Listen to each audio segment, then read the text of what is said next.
Good evening, good evening, good evening, and welcome to this week's edition of Cop Talk. This week's edition, we're going to be picking Liverpool's greatest central midfielder, and this is actually going to be episode 2. So last week was episode 1, and at some stage, the panel will be able to provide you with the current listing that we provided. So we will show you our goalkeeper, our left back, our right back, our centre backs, left midfield, right midfield, and a central midfielder, as I said, who was chosen from last week. But firstly, I would like to welcome our guest to this week. Good evening, Artie, sir, and how are you? Good. I'm good, man. It's good. Good to be back, man. Good to be back. Good. I heard you had to take out a loan when you went to the tanning shop up in Edgware, or did you really go to JA, brother? I was really there, bro. I was really there. Trust me. Take my word for it. I was really there. Excellent. Well, listen, sir, it's lovely to have you back as well. We miss you, so it's good that you're back on the panel with us as well. And we have somebody new that's joined us to the panel as well for this week's show. I think one thing Artie's always mentioned as the host of Cop Talk, we've always spoken about making sure we give back to people who set aside their own time and contribute to the running of Cop Talk. And this gentleman who's joined the show today, he's been amazing. He's always been on week to week, always provided extremely good content. He's a Liverpool historian as well. He's always put a lot of nostalgia there, Mr. Wikipedia. So we reached out and he's joined us on the show today. Good evening, Vinny, sir. How are you? Good evening, gentlemen. No, I'm good. Good to be on board. And looking forward to it. Nervous, but looking forward to it. No, it's fine. There's no problem at all. I think the one thing that we always do, anybody that comes on the show, we always look after them. And as he said, listen, we're just looking forward to other people contributing to the show. So we just want to thank you as well. So for this week's shows as well, we'll just do a little rundown. We're just going to speak about any transfer news in and out of Liverpool. And then we're going to get to the main part of the show, where, as I said, is going to be picking Liverpool's greatest central midfielder, episode 2. We'll just pop this up. Who we've got here. Good evening, chaps. Gutted I missed the last 2. Is Tabrice coming on? Good evening, Mr. Daniel Allen. Tabrice at some stage may be joining us. I think he's had a bit of technical issues. So even if he's not joining us on the show, he'll definitely be involved in the comments. So he'll definitely be around here as well for us today. Oh, Daniel, you're going to live long. No Tabrice this week. So don't worry, as he said, he'll be tuning in, which is fine. So, gents, any transfer news in and out? I'm going to take a little step back and give you guys the floor. In and out transfers of Liverpool. Well, I think the main one, it's got to be captain, isn't it? It's got to be the captain, man. Mr. Jordan Henderson. And your thoughts on that? My thoughts are good luck to him, man. You know what I mean? He's done all he needed to do with the club, basically. He's won everything. He's been a great servant. Some say he's been a better servant than Steven Gerrard, which is that's for another show. Also, he's 33. His last big payday. I can't begrudge him, man. Can't begrudge him. My only thoughts to that is, though, if he really was interested in making the England squad for the next big comp, he's put that in jeopardy now. That's the only thing he'd have to really consider. Yeah, I think what you were saying with that, the last bit of the comment about the England squad, I reckon he's probably looked at the current players that Gareth Southgate have been picking in the midfield, and I wonder if he's been honest with himself to probably think whether he's going to be part of that squad and feature in Gareth Southgate's thoughts. I don't know. It's a strange one.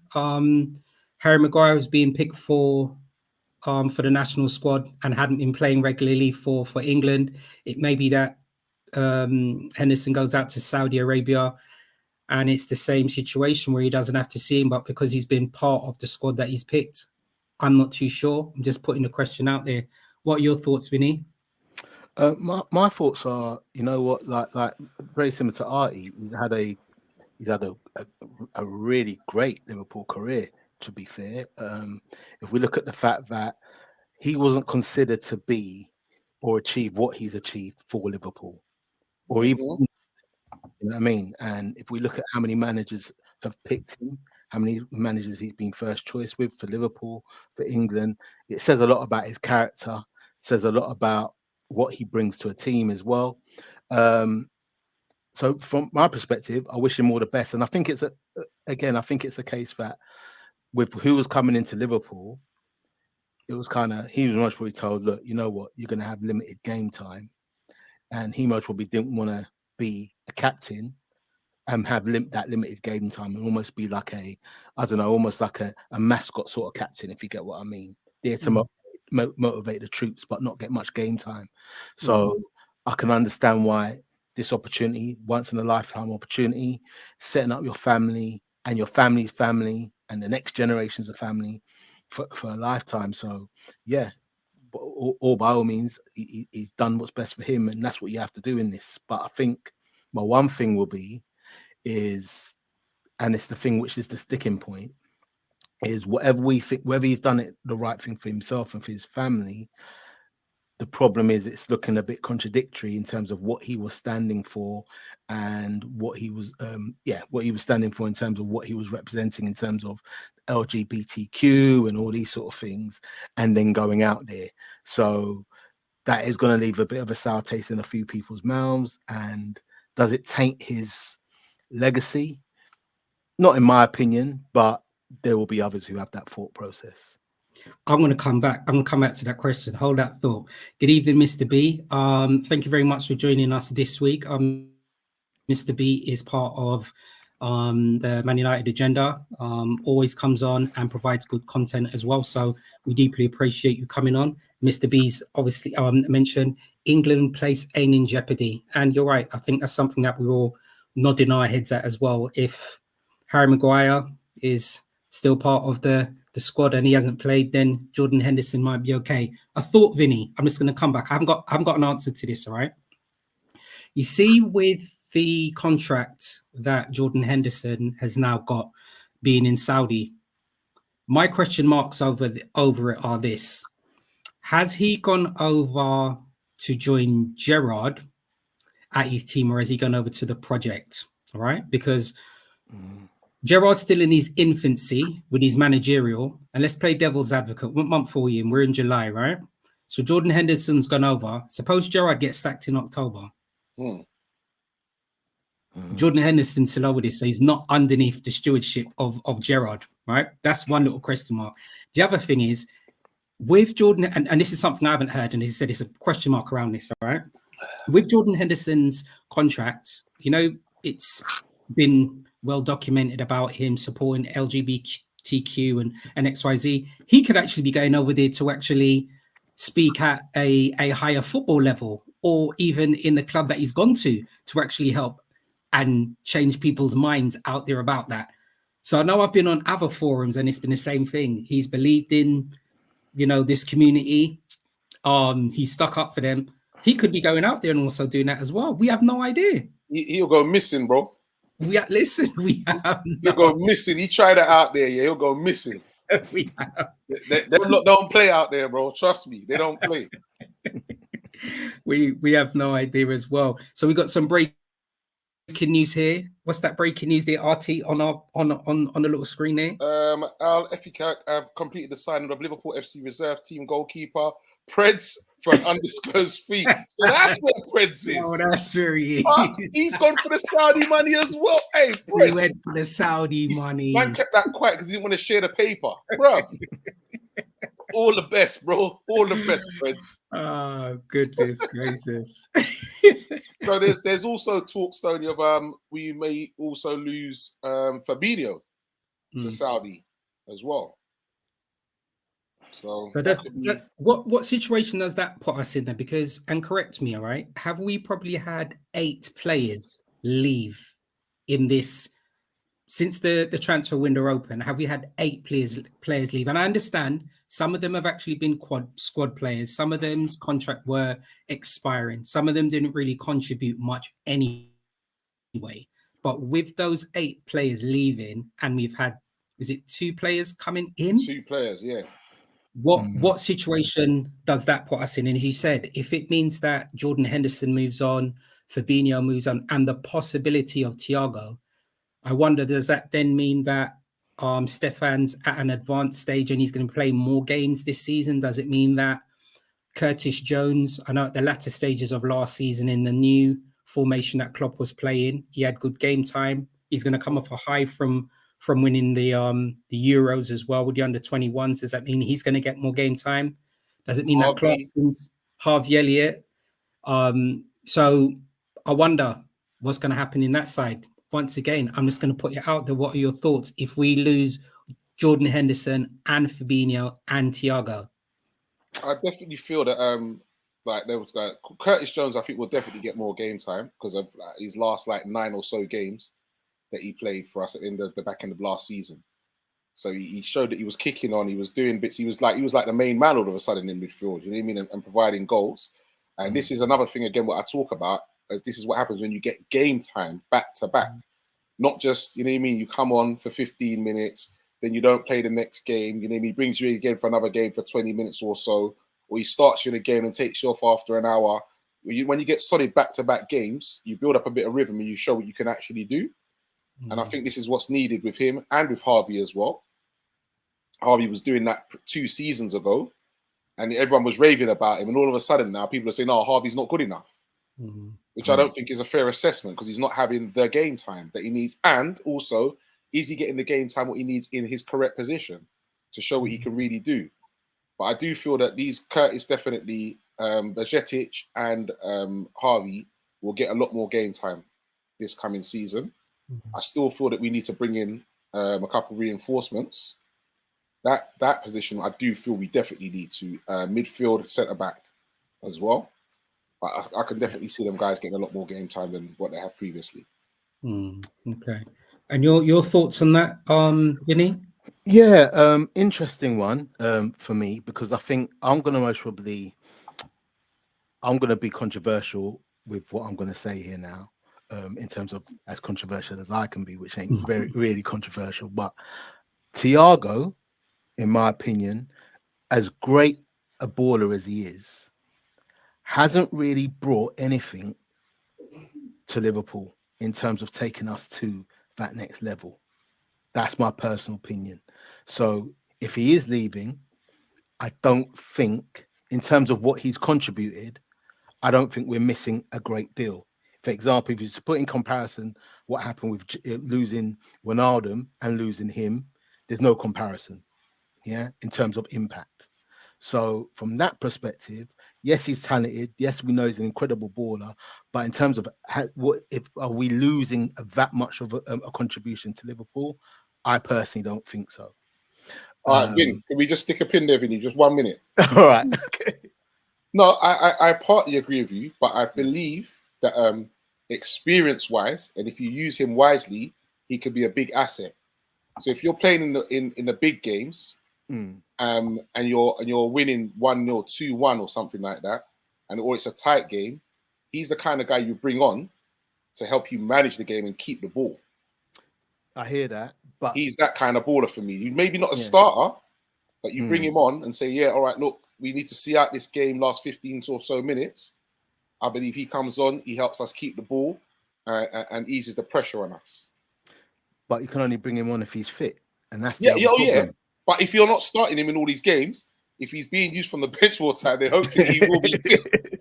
But that's my quandary with him. You know, yeah, he's got all the ability, but his lack of ability, well, for whatever reason it being, he hasn't been able to play well in this league. I don't know if it's the level of the physicality in this league, but he hasn't been able to sustain it.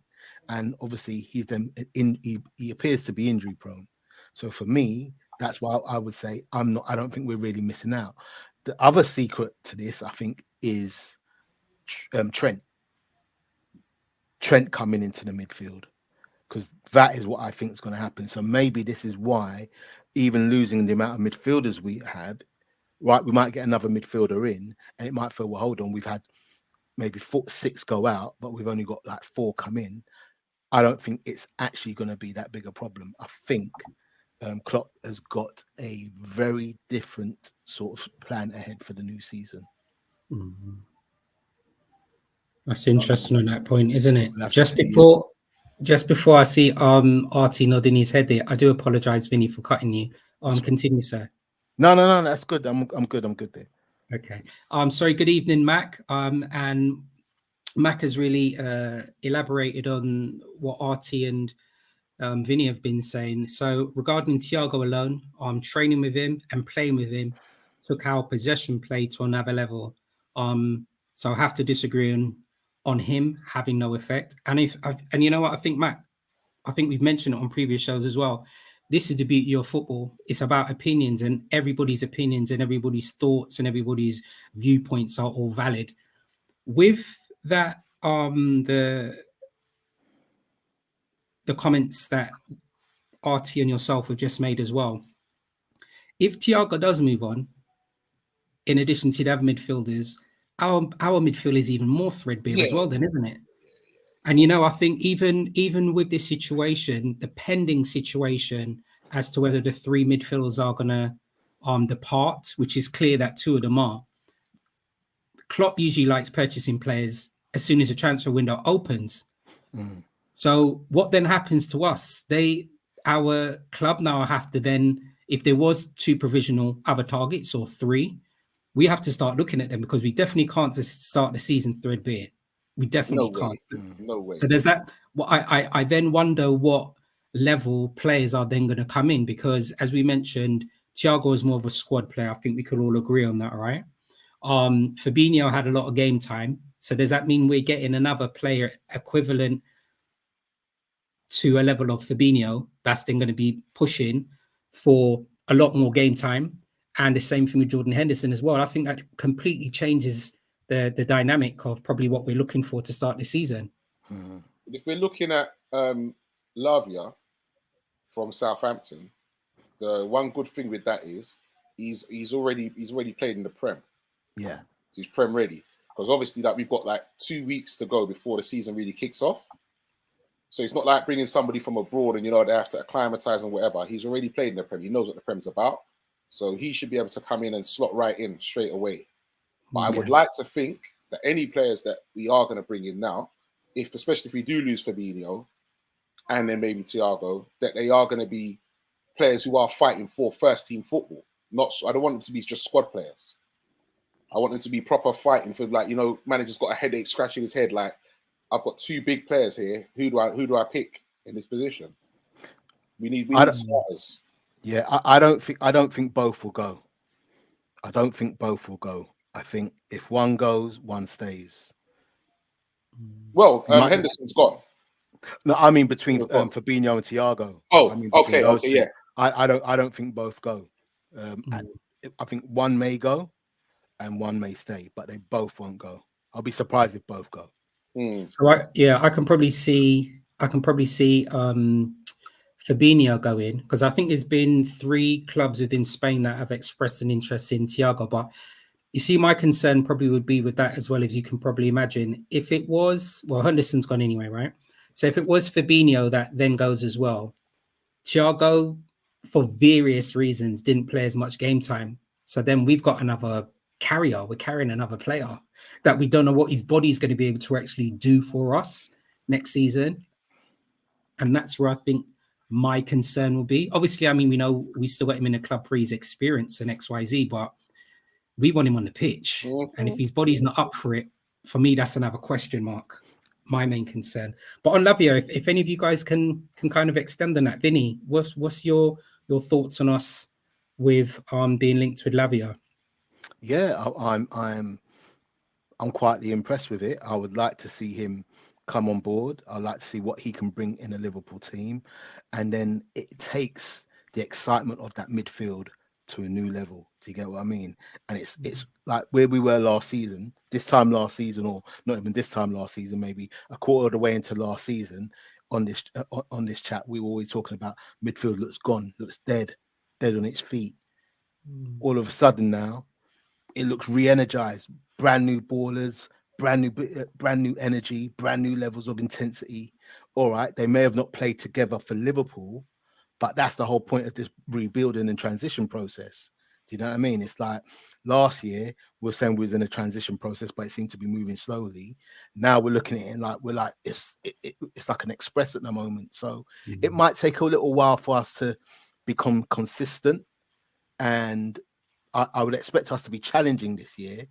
Yeah, but we've got to also bear in mind that we're going to have potentially a very brand new midfield, which is having to come together. But the future looks bright. Good. That's a nice valid point as well. Good evening as well, teacher, for tuning in as well.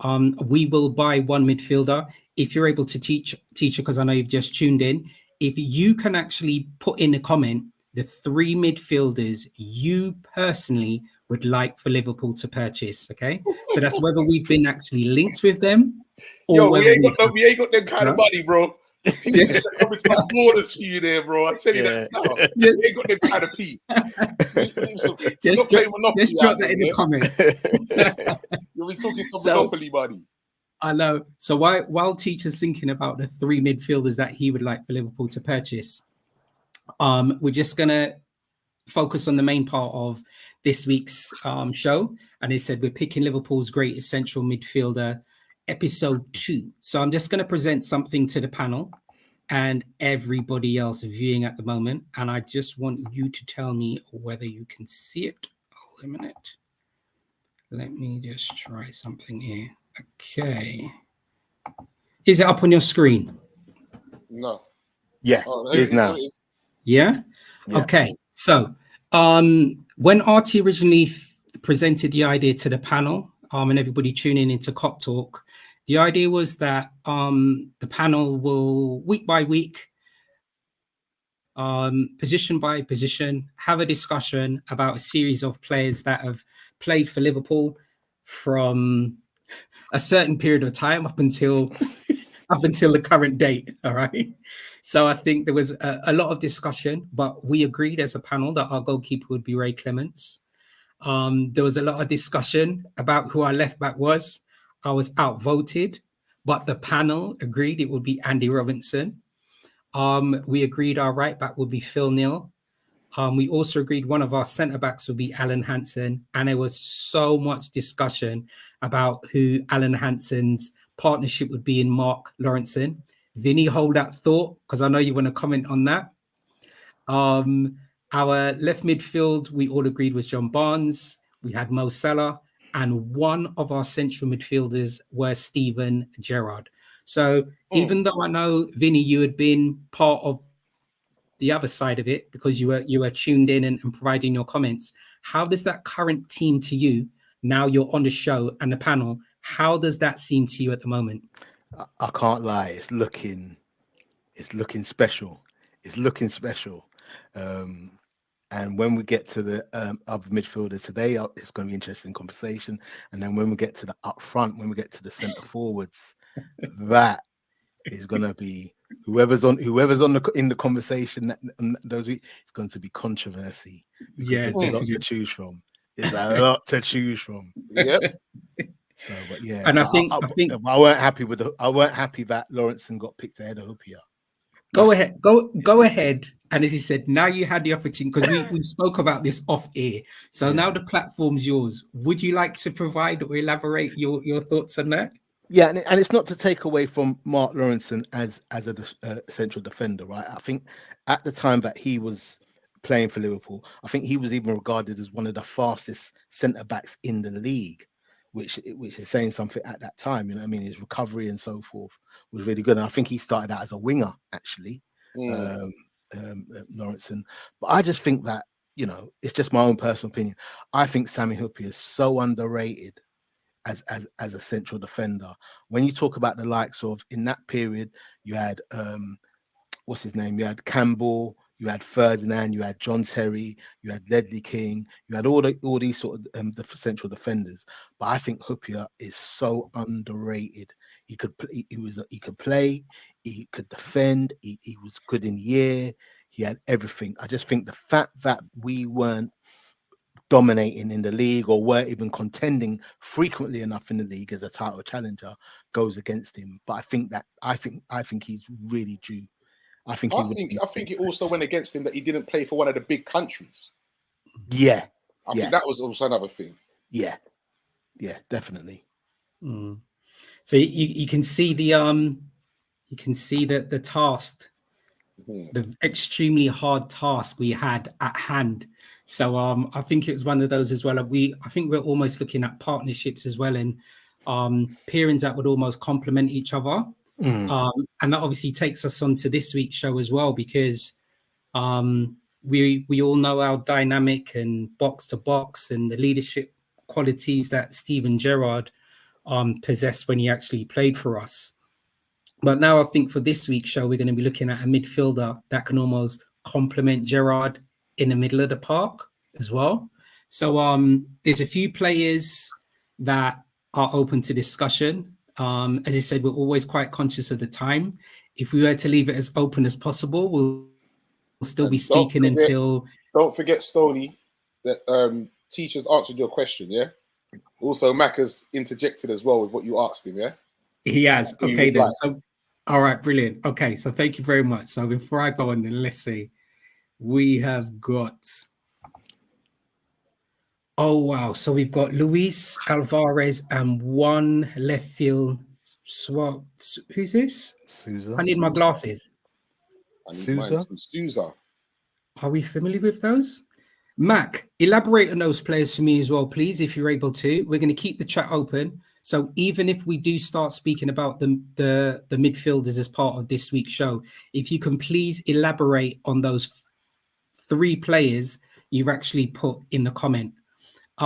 Teacher, thank you very much for coming back. So one of which was Thuram, one was Kone, and then the other one was Lavia as well, yeah?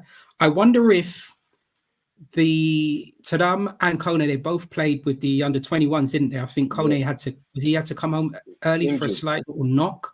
Yeah. So, I mean, I don't know. This is me probably being a little bit optimistic. I wonder if they needed time to settle in after the championships and whether discussion's still actually open.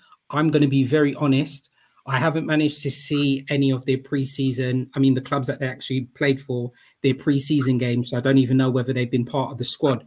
But something like that, we can still remain optimistic. As you said, if the three midfielders go and we manage to get into Thuram and Kone, then I'm confident that we'll all have some smiles on our faces as well. Yeah, so, definitely.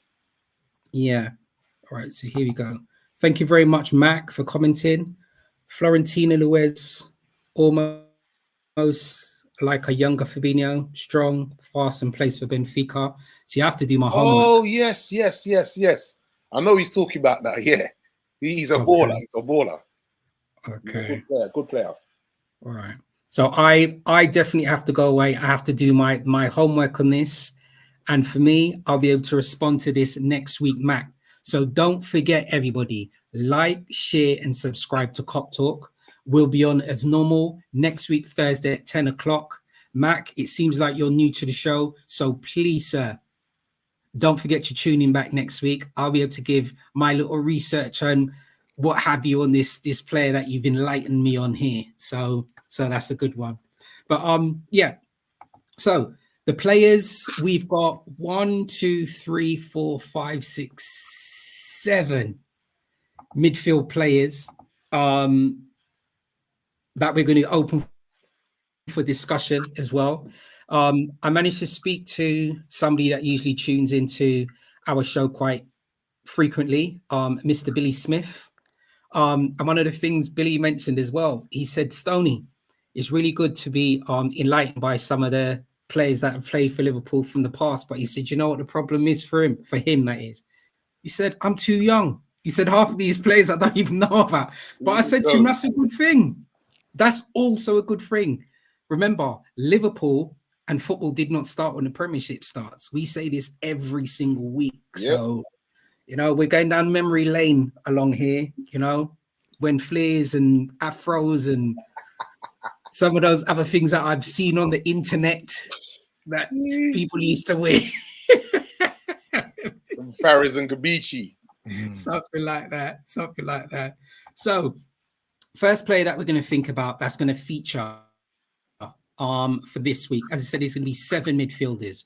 Who am I? Okay. I was born in 1959.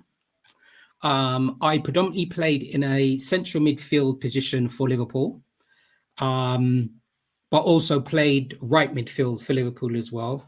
I joined in 1992. My birthplace was Liverpool.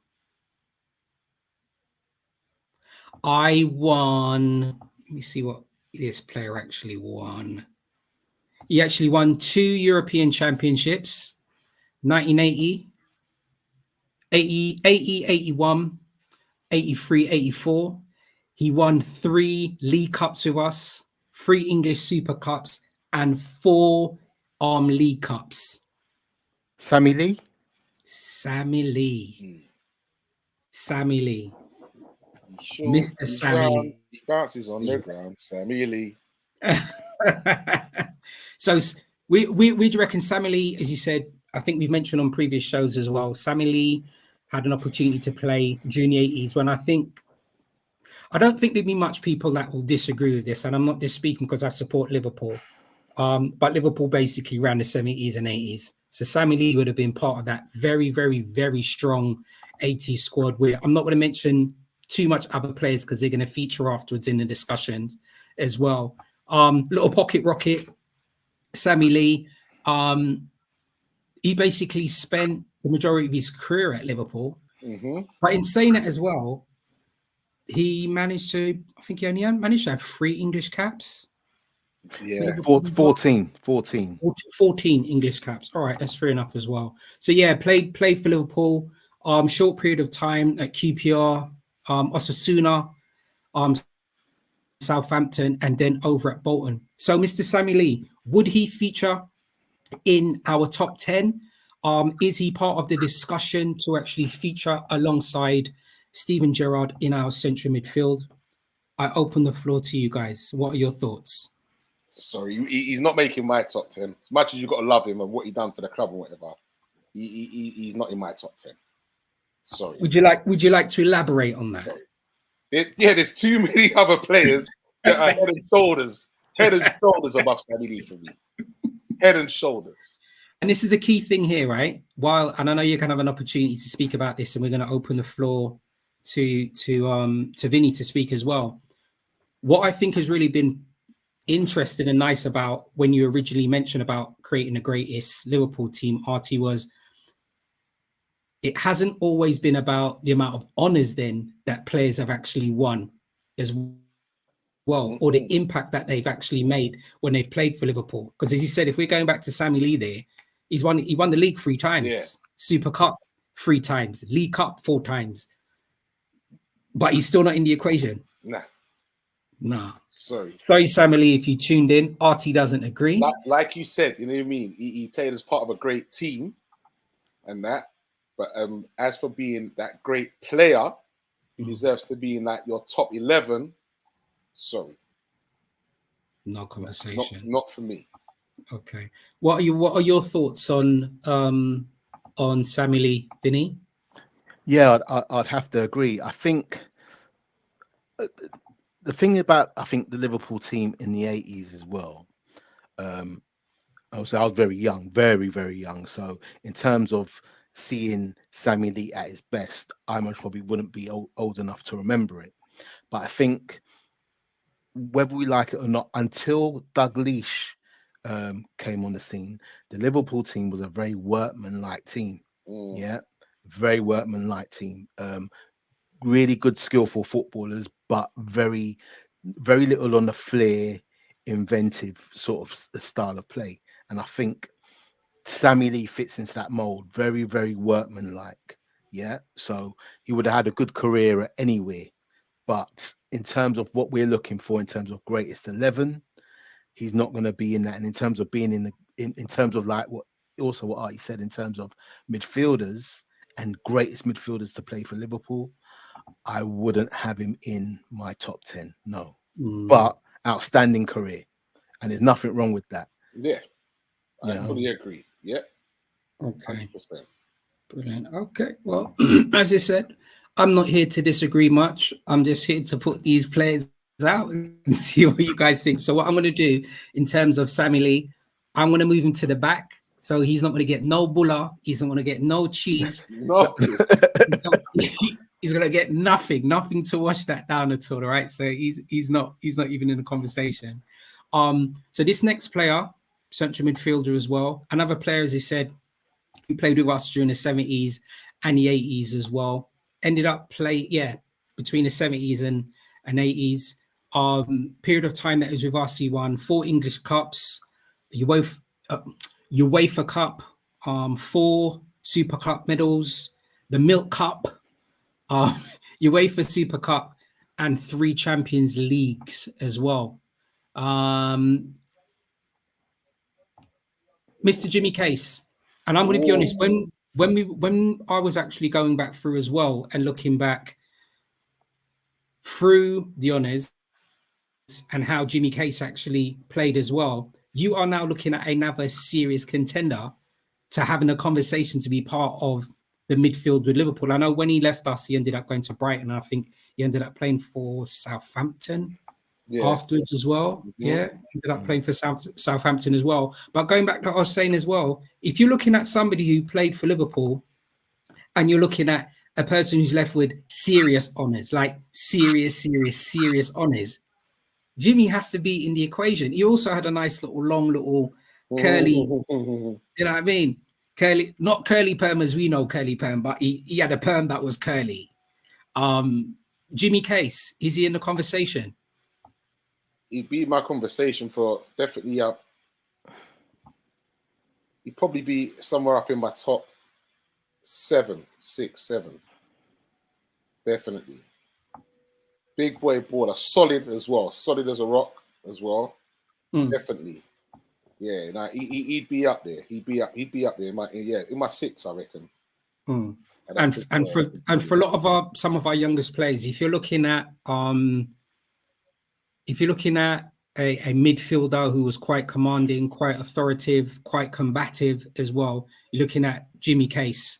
I think a lot of the midfielders that played in the 70s and 80s, and you're not just talking about Liverpool, I think you're probably just speaking across the board. He was actually one of the hard men as well in midfield. So, yeah, for me, Jimmy Case could also play. Yeah. Not just hard to play. Yeah. And I think that's the thing. Sorry, go ahead. I think that's the thing I've seen as well, that he had a shot on him, like a real hard shot on him. Could tackle, could do it all. And one of the things I found out is that one of the reasons he left Liverpool was he was a bit of a lad's lad. So Paisley got rid of him because he was doing a lot of stuff off the pitch, and in terms of apparently he had a lot of connections with maybe people in Liverpool who maybe you shouldn't have connections with and so forth, things like that. So, you know what I mean? He as much as a hard man when he was on the pitch, I think he grew up hard, but he had a great career at Liverpool. And I think he left when I think he's about 27. But what it goes to show is that if you look at if someone was to go and look at his career after he left Liverpool, he played for ages. He played for ages. Like he played at Brighton, he played a couple hundred games for Brighton, played a couple hundred games for Southampton, was playing up until the mid-90s. So he left Liverpool in the early 80s and was still playing pro football in the mid-90s. So that tells you a lot about him as a player and the kind of character he was. But so would he be in my top 10? He might be on the outskirts. But again, I'm not taking away from his ability. I'm not taking away from what he contributed to the club. It's just like you said, Artie, there's just so many central midfielders, and he's just a little bit before my time in what I can recollect as a footballer. No, that's fine. I appreciate that. All right, so Jimmy Case, we still got a question mark as well. Who am I? I was born in Liverpool in 1951. During my period of playing at Liverpool, my main and only position was central midfield. I was bought from Liverpool, bought this player from Newcastle in 1974, and in 1982, Terry McDermott. Newcastle then Terry okay. McDermott. Right. Mr. And similarly as well, a player that played through the 70s with Liverpool, ended up having 28 caps. As you said, look, once again, another serial winner, 4 league trophies, 2 league cups, Super Cup, 3 Champions Leagues. Then we call it the European Champions Cup. He also won a Cypriot Cup as well when he moved abroad, and 4 English Super Cups as well. Mr. Terry McDermott. I'll open up the floor. Tell me what your thoughts about Terry. Firstly, does he make your top 10? Yeah, Terry McDermott can make my top 10. Oh, Terry McDermott. See, it's like you said, it's hard, man, with these distinguished players, man, and it's very hard. It's very hard.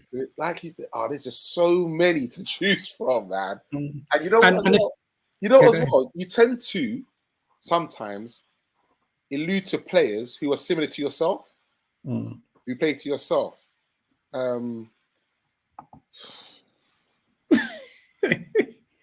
I'm not going to mention who I would like because you might have them on your list. So I'm not going to say nothing just yet. We'll discuss that at the end. But yeah, this current player, this current player, what I should have done, I should have actually have saved him next to somebody else, because he actually played very similar to another player that I know at some stage Vinny and Artie you're going to be speaking about. But sorry, I do apologize. Go ahead. You know, Terry, he was a quality player, man, but he's another one as well. He kind of was a bit more under the radar than everybody else, doing his work and whatever he had to do in the team, while the others were getting a lot more of the plaudits for me. But Terry Mack, yeah, he'd be in my top 10. I'd have to leave him in my top 10. Okay. Thoughts, Vinny? I got to write down the top 10 because there's going to be so many players I'm thinking right now who would I left out the top 10. I most probably ain't going to have a top 10 midfielders. You know what I mean? When I'm thinking, there's certain players I'm thinking about, because he was a really skillful player. Now, and one of the things I remember seeing, like growing up, I used to buy the the VHS BBC video DVDs, and there was one called Liverpool Team of the 80s, and he's dominant in it at the start of the 80s. You know what I mean? As a ball, and he's really skillful. And one of the things what stands out is this volley he scores against Tottenham. The ball comes to him, he flicks it up, and he volleys it in the top corner, and it's I think it won goal of the season. You know what I mean? And he looked like Souness. They had those Scouser curly perms. You know what I mean? And the tash as well. You had the tash and curly perm. So yeah, great player. Could cross, pass, shoot. Really, really skillful player. Got him from Newcastle, like you said, along with another player, the left back, Alan Kennedy. They all came over at the same time. Again, maybe hard for me to say because I didn't see enough of him. Met him actually. Yeah, met him when we played in the Southampton. When we played Southampton in the semi-final of the League Cup a few years back, and we lost at Anfield. But he was there, greeting people and that. Met him, really nice bloke. I know he's got, I think he's got Alzheimer's dementia now. So you know what I mean. It's sad, but great career, brought great memories to Liverpool fans and players, to fans all across. I would say he's not going to be, just to put a cap on it, he's not going to be my central midfield alongside Gerrard. Is he going to be in my top 10? Cheese on bread, man. I got to write down the top 10 because I don't think he's getting in it. Oh, that's fair enough. I don't know. I got to look. He might get in it. He might be number 9, to be fair. Okay. All right. So far we've had Sammy Lee, we've had Jimmy Case, we've had Terry McDermott. Who am I? I was born in 1961. My birthplace is Liverpool. When I played for Liverpool, similarly with Terry McDermott, my main and only position was playing in central midfield. Steve McMahon. Steve McMahon is the person. Now, this is another bit of a trivial question that I was completely unaware of, right? I was completely unaware of this until I started doing my research. Even though I know we bought Steve McMahon for Aston Villa, I didn't actually realize Steve McMahon had also played for Everton as well. Yeah. Like over 100 games. Over 100 games. Like he was a established Evertonian. He was an Everton fan, I believe, as well. So you know what I mean? But they were in their very inconsistent kind of mid-table at that point. So it's not really thought of a lot. And I think he came more to prominence when he was at Aston Villa. Yeah. And then we signed him. Artie, do you remember anything much about Steve McMahon? Definitely, man. Steve McMahon, another solid player as well. Could play football as well. Wasn't just strong. Played football, but wasn't that really great with the goal scoring. Too many. But him, for me, he complemented the players he had around him, for me. You know, like you fit into that jigsaw. Hamming did his job. I liked him. I really liked Steve McMahon, actually. I really did. I really did like him. He wouldn't make my top 10, though. Would he make it top 10? Would he make your top 3? Sorry, you know what? Top 10's too big here.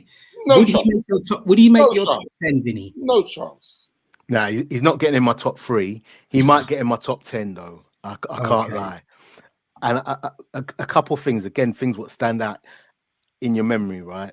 Like, he was a hard man. There was no doubt about that. I remember he was the guy Wimbledon focused on to try and take out when we played them in the cup final. Vinnie Jones went in for him right at the start of the game. That tells you all you need to know about Steve McMahon as a player. But they targeted him. The things what I remember for him, what stand out for me, is there was a game in that season when the first season back Barnes and Beardsley and all that was there. It all came together in terms of that team and how they played. And there's a game when they played against Arsenal and the ball was running off the pitch and he ran, he backheeled it, turned back, beat a defender, beat another defender, put a wicked ball across for Beardsley to score. It was, and it was like, they talked about his commitment and you know what I mean, his industry and so forth. I remember that. And I remember, although it's a game which is not, it doesn't have the best of memories, the cup semi-final against Palace, he scored a thunderbolt in that game, I think, to make it 3-2. And like, you know, he was always known to try and take shots from far and not score with a lot of them. But that was one of them where he hit it and it went straight in the top corner. And I remember that. So, good player. I'd have him in my top 10. Funny enough, the reason why I'd have him in my top 10 is because he took over, or because of him, a certain player who else I'd have in my top 10 couldn't get in the team anymore. But I won't say any more than that. Okay, just in case we come to it. Yeah, I'm sure we will. All right, so we've had Steve McMahon. Yeah, so we had Steve McMahon, right? Yeah. That's in the conversation. Now, this is interesting. The next player that I'm going to mention here as well, right? I know on previous shows we've mentioned that during the 70s and 80s where clubs weren't in a position to have as much substitutes as they could now. And also kind of meant that I think the substitutes was probably just one. But what it also meant is that a lot of players were way more versatile. So I know in previous weeks we mentioned, and I'm just going to give one example, right, about Steve Highway. And we were having a discussion on a panel and people were putting comments as well that are tuned in about the various positions Steve Highway played, also with Alan Kennedy as well. And I think we agreed in the end that whereas even though he's able to play a series of positions, what was his main position he actually played for Liverpool, right? So this next player that I'm going to mention may not be able to be categorized as a central midfielder because he played in 2 different positions for Liverpool and also for his national team. But I'm still going to discuss it. And if we feel that he didn't play as a central midfielder, we'll remove him completely from the conversation for this week. All right. So who am I? I was born, my birthplace is Dublin. So I was born in Ireland. I was Ronnie born in Whelan. 19... Ronnie Whelan, mate. Ronnie Whelan. Yeah. Ronnie Whelan. Whelan, man. Ronnie Whelan played left midfield and central midfield for Liverpool and Ireland. Yeah. So where are we categorizing him for this week's show? In my opinion, Yeah, I know I'm a guest on the show, but in my opinion, he's getting considered central midfield. Central midfield. I'd agree with that. He's going central midfield. I think that's his main position for me, central midfield. Yeah. Centre midfield who was able to play on the left side. Yeah. That's how I would class him. Okay. All right. So cool. So yeah, 54 caps for Ireland as well. As you said, it's fine. The panel's already mentioned where his main position was. Same thing. We are looking at another player that featured for us during predominantly during the 80s and early part of the 90s as well for us. Look, 6 leagues he won. Come on, man. 6 English championships, FA Cups, Super Cups, 3 League Cups, 5 English Super Cups. Another player that's completely highly decorated as well. I mean, is he in our conversation? For our top 3, I'm moving it from 10 now because, as we said, we're leaving it too open. And we're just specifically speaking about this week. Is Steve McMahon in conversation for our top 3? I don't know because I don't know who the rest are. Not Steve McMahon. Ronnie Whelan, you mean? Yeah, sorry, Ronnie Whelan. I do apologize. No, I don't know because I don't know who the rest of the people are. Okay, so at the moment, we've mentioned Sammy Lee. No, I'm not talking about them. I'm talking about the others. You got the ones to come. Yeah, we don't know. So I don't know who's to come. I can't tell you that yet because he might have to get pegged down then. You might leave the show if I tell you. I really like Ronnie Whelan, man. Good, very good footballer, technical, very good on the ball. I think he's another one who just went about his business. You know what I mean? No, none of the hype and whatever. Just went about his business, did what he had to do, contributed both in assisting and scored a good few goals. Yeah. He kind of did it all for me in midfield. I really did like him as a player. Would he make my top 3 though? No, he's not going to make my top 3, unfortunately. Do you think before he doesn't make your top 3, before Vinny provides his comment, would he complement playing alongside Gerrard? Because I personally think the kind of intelligence and the baller he complement playing against most people, alongside most people. He's like one of them plays unselfish player, plays for the team. I think he would recognize Gerrard's strengths and he would just play to his abilities and done. For me, but it's hard to say he's going to be in my top 3 when I don't know who else is coming. But all you have to do is just say yes or no. You can change it up. That's the issue. All right, in that instance, then he can be in my top 3 then for this week. For this week, yeah. Right. So far, these are the players that we've spoken about so far. Don't remember you can move these players around, right? So far we've mentioned Sammy Lee, Jimmy Case, Terry McDermott, Steve McMahon, and Ronnie Whelan. Yeah. So Ronnie Whelan makes it into your top 3. Is that correct? Yeah. All right. For now. Take the floor away, Vinny. Thoughts? Yeah, he makes my top 3. Scored some beautiful goals. I remember a goal he scored for Ireland in the World Cup. I think in the 1990 World Cup, like a volley. Quality player. I think where he comes to prominence again, and this is what I was saying about the way he played, meant that Steve McMahon, it's a mad one. I'm going to try and explain it in the best way I can. Steve McMahon missed out on the 1986 FA Cup final and towards the end of the season, because we were second in that season quite a bit, right? Everton were top of the league, and then we were chasing them down. And Dalglish took himself off the bench to then start playing games. And that took McMahon out. And all right, at that point, Whelan's playing on the left side of midfield. But he also played in the centre, all right, with another player who I really, really rate, which I'll talk about. I'm sure his name's going to come up, who I really, really rate. But I think if we look at his career, he went to central midfield, had an excellent career for Liverpool, played for a long time. I think he played up to like 93, 94. Yeah. Do you know what I mean? So he played for a long time. Like you say, he won all his trophies, or he even ended up being the captain when Alan Hansen got injured. I think in that 89 season, that season of Hillsborough, unfortunately, he took over the captaincy. So that tells you about how well he was thought of. It's just, I think, again, Liverpool is a football club. We're very understated in how we go about our things, and our players are very understated. We're not like the Man United glamour club. Do you know what I mean? Yeah. And that's no disrespect to us. That's just our team were based on, you know what? We do our job on the pitch and we've got the trophies to show for it. And I think he reflects that. So for me, he would be in the top 3. No, nice. Yeah. I appreciate that. That was nice and eloquently put. So Ronnie Whelan's in the conversation as well. And Vinny's obviously mentioned that he'll be in the top 3. Next player, who am I? I was born in 1963.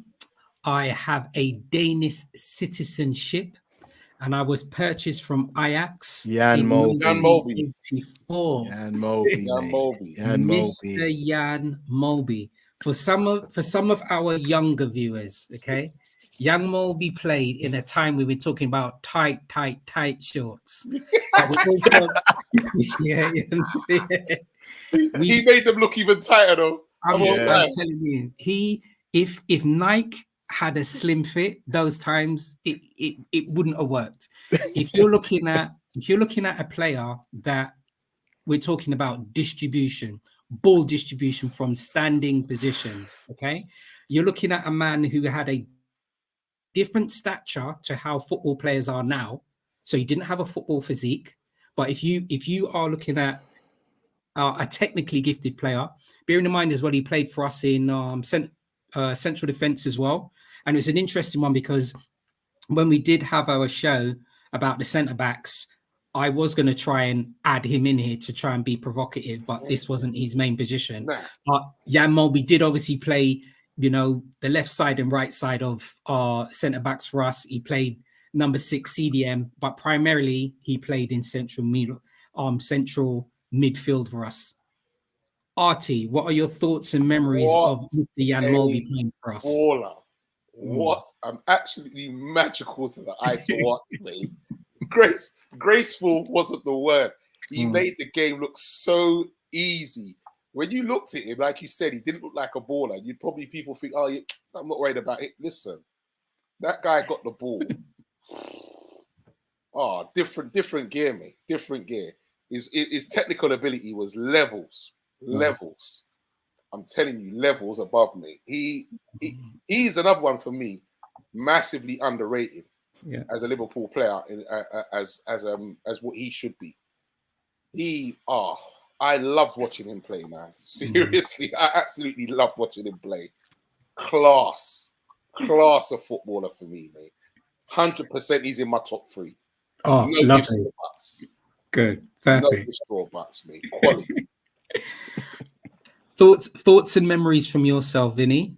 Yeah, this guy, Mr. Molby, right? He looked like he come off a building site. That's one thing. But he could play. And the fact that he come from Ajax tells you how gifted he was. Yeah. But that Ajax club and that school and their traditions and how they teach football, for him to come and to Liverpool. And the thing is, he looked older than what he was. He looked older. And I think the thing I always remember, like, like I used to watch Satan Greaves in Football Focus in those times, and they used to have interviews with him. He sounded like a Scouser. Yeah. So people I used to think, who's this Danish guy who sounds like he's from Liverpool? Such that you pick up the accent that quickly, do you know what I mean? So I remember that as well. So it's just funny, the memories which stick in your head. But he was for want of a better phrase, he was an exquisite footballer. Yeah. If we remember, if you go back and watch that 86 Cup final against Everton, he set up all the 3 goals. He set up all the 3 goals in that game. Yeah. Or at least 2 of them. And then he set a pass up for Ronnie Whelan to then set up Ian Rush for the 3rd goal. Yeah. Which was the one when Rush shoots it and it goes in the bottom corner and it knocks the camera out. It's a famous goal. Yeah, where it knocks the camera out of position. So I'll remember that. So he's in my top 3. But here's what I'm going to maybe sound contradictory, but I have to balance it, right? Okay. Injuries impacted his career because he was at Liverpool for a very long time. Yeah. But if we look at, and he was still a very young guy, but injuries meant he stopped getting being a regular first place. And one of the biggest challenges he had, and it might sound like I'm talking against him, but I'm not. I'm just trying to again bring the balances back. And this is what I was talking about, the 2 midfielders we mentioned before this. Imagine Ronnie Whelan and Steve McMahon ended up being the first choice midfielders ahead of him when he came back from injury. He couldn't get in the team. So it says something about those 2 as a unit, as a central midfield pairing, that he couldn't get in regular first team football after that. And I think maybe because of the injuries and that took its toll on him as well. But when he did play, he was still just magnificent. So again, he may not have played as many games as he could have done. Injury set him back, but just from a personal perspective, in terms of what I enjoyed watching him as a player, and remember he was part of that Danish squad of the '86 team with Michael Laudrup and all those. Yeah, they had ballers. He's in my top 3. Nice. And he said once again, look, for some of our younger viewers, I'm not asking you to tune in now. Tune in after our show's finished. You got access to the internet, so you can do your own research as well. And everything Vinny's has said is 100%. This, he graced football not just for Liverpool but for the Danish national squad as well. So we've got one more player. Tell him to watch that cup final. Tell him to watch the highlights of that '86 cup final and see what he does. There you go. And what you can do as well for anybody that does have an opportunity to watch that, don't forget, like, share, and subscribe to Cop Talk, and come and tune in next week, Thursday at 10 o'clock, and leave your comments after you've viewed some of the players that we've mentioned on the show. All right. So one last midfielder before we decide our last midfielder from this week's show, who we're going to choose to be able to feature playing alongside Steven Gerrard, who the panel chose last week to be our first central midfielder. Who am I? My birthplace is Edinburgh. I was born in 19... Spoiling it, man. I was born in born in 9. Do you know what I didn't realise as well? And I don't mind saying this when I was out doing my research. I didn't realise he played for Tottenham under 18s. I know it was at a lower level. I know we had purchased him from Middlesbrough, and then I know he went out to play in Italy, and at later stages he went to play up in Scotland as well for Rangers, didn't he? But I didn't realise he played for Tottenham under 18s. I've got one of Don P. I know is tuned in today. I'm gonna come on and speak to you about that on the Paxton Road Boys, and just see if any of you guys remember that. But Graham Souness, take it away, gents. Tell me about what your thoughts and memories were about this highly influential, legendary, trophy-laden legend, Graham Souness. But if you want to talk about another one of the, when it comes to the hard men, mate, there you go. Well, I tell you, he was another one not to be ranked with. I'm telling you, but he was another one could play the game, man. He bossed the midfield. Loved that about him. Wasn't having it, mate. Bossed the midfield. His attitude was, you know what I mean? You're not having the better of me. That's one thing. Definitely not. A boss in his own right. Quality, another quality player. definitely would have to be in my top 3. 100%. Can't leave him out. That's why you see, after we've spoken about him, and I have to ask you about some of the players you spoke about last week, because there's a player that's missing, man, that I need to find out if he was involved last week. And Go ahead. He had to be, man. He had to be, because Go ahead. Who is it? Who is it, RT? Alonso, man.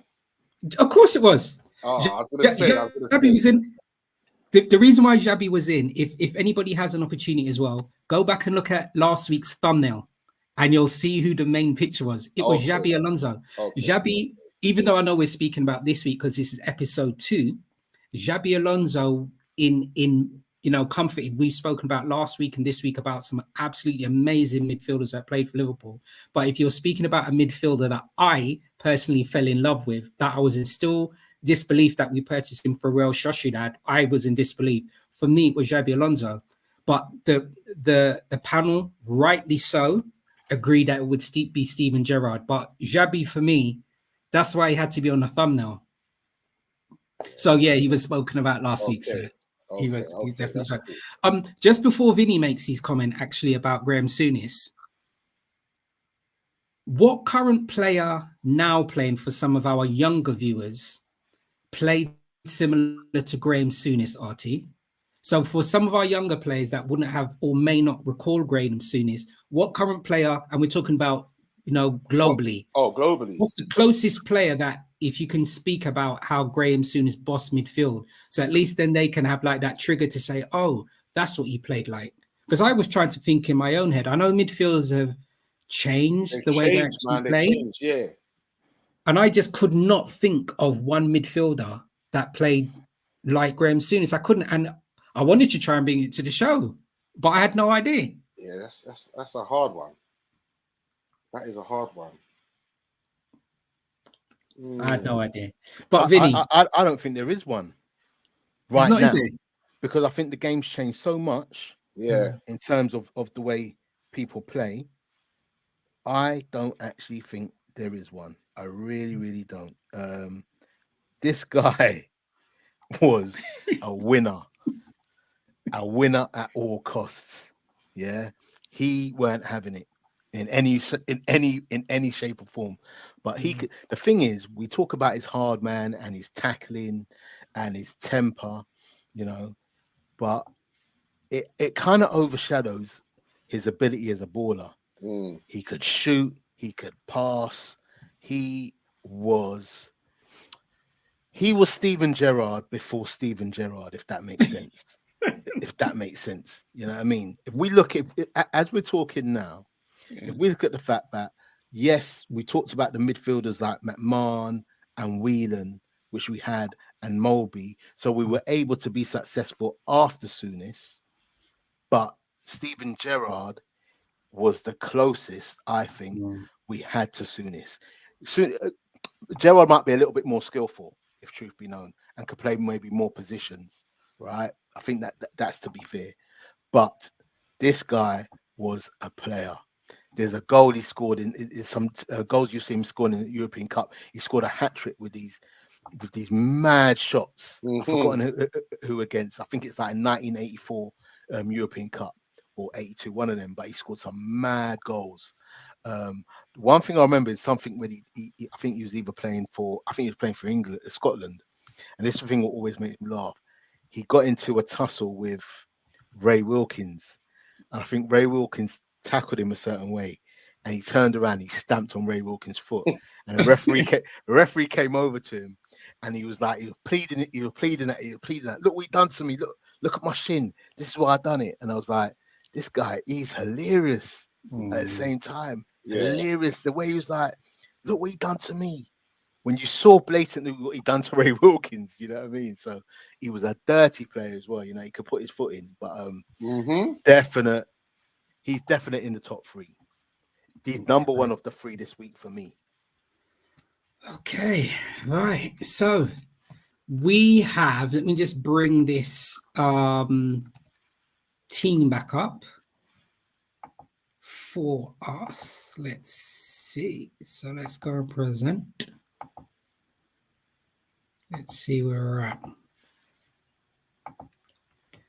So our current team is Ray Clements in goal, Andy Robinson at left back, Alan Hansen and Mark Lawrenson at centre back, Phil Neal right back, Mo Salah right midfield, John Barnes left midfield, Steven Gerrard playing centrally. We're playing a 4-4-2. We need to pick another central midfielder to be able to complement Steven Gerrard. Yeah, that's done, man. That's done. So from the play, That's done. So from the players that we've spoken about this week, who would be your top three? And just count from your third, second, and first. So I'm just going to go back through the players. Who would be your third, second, and first? We had Sammy Lee. We had Jimmy Case. We had Terry McDermott. We had Steve McMahon. We had Ronnie Whelan. We had Jan Mulby. And we had Graham Souness. From 3 to 1, who would be your third place, RT? Ronnie Whelan. Okay. Your second? Oh, man. Jan Mulby. So got Ronnie Whelan. All right. Okay. Okay. And your first place? Souness. Okay. And so we've got... Right, so Can't stand him as a pundit, though. we can't have everything our way, right? We can't have everything our way. So what was I going to say? And for yourself, who would be your top three? So for me, Ronnie Whelan, number 3. Okay. Again, he didn't play a lot of games, but just for the enjoyment, Jan Mulby, number 2. Number 1, Mr. Souness. Mr. Souness. Okay. Can I Go ahead. Can I give an honourable mention? There's a disclaimer here, is there? No, can I give an honourable mention to a guy who most probably doesn't get spoken about by any of us? A guy called Kevin MacDonald, who was, again, he was a central midfielder. He was in the double winning team of 1986. Okay. So in that game, Whelan played on the left. McMahon was left on the subs bench.